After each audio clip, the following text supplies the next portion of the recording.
It's wet, really wet. It has been over the last couple of weeks. Loads and loads of rain here in Sydney.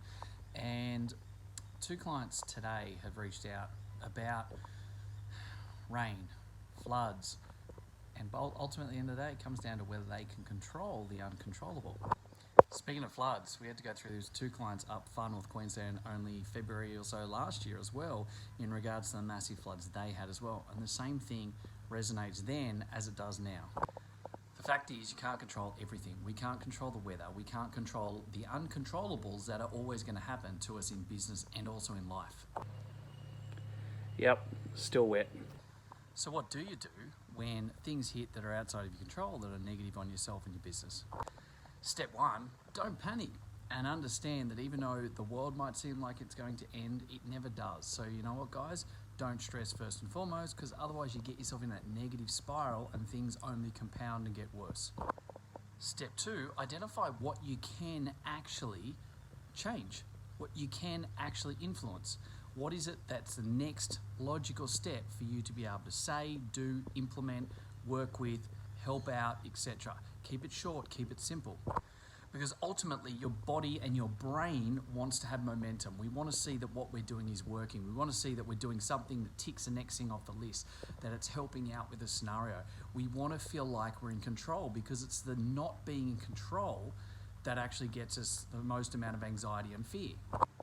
So the best thing you can do is not stress about what you can't control, but actually take control of what you can control. Put the next logical steps into place. Make that phone call, put that email into place.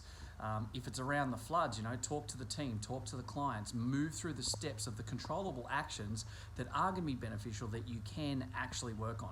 Because ultimately the next few minutes or few hours is really crucial for your brain to understand that, hey, the world's not ending.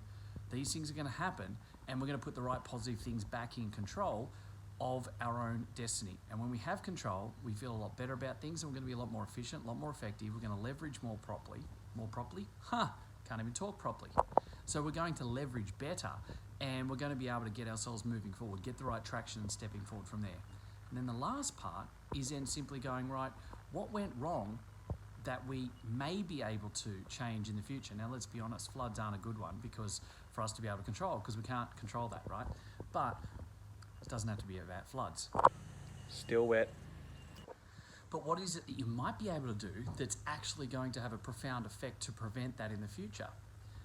Is it something just to do with people, team members being sick, or is it something to do with a client experience, or is it someone leaving the team, or whatever it is that you might feel is completely out of your control and out of the blue? There's always going to be something you can put into place. Most times, barring 300 mils of rain in a 2-hour period and creating a flood, barring things like that, right, you're going to be able to put avenues in place, systems in place, checkpoint Charlies in place to know that they're coming, know that these things might happen, and identify them early and take control of that before disaster hits.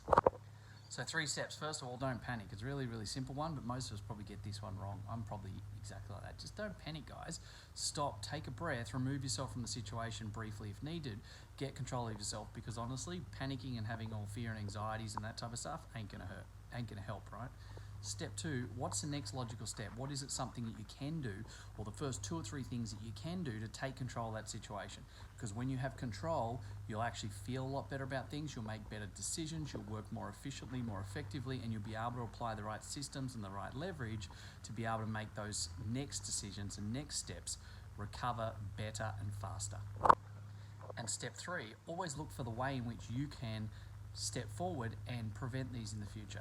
How you can look to put avenues or systems or metrics in place, checkpoint Charlies, etc., traffic light systems, etc. We use these with our clients, we use them in our own businesses, and they are fantastic for being able to stop these things happening, because you identify them early, you make the corrective action, and you don't have that problem again in the future.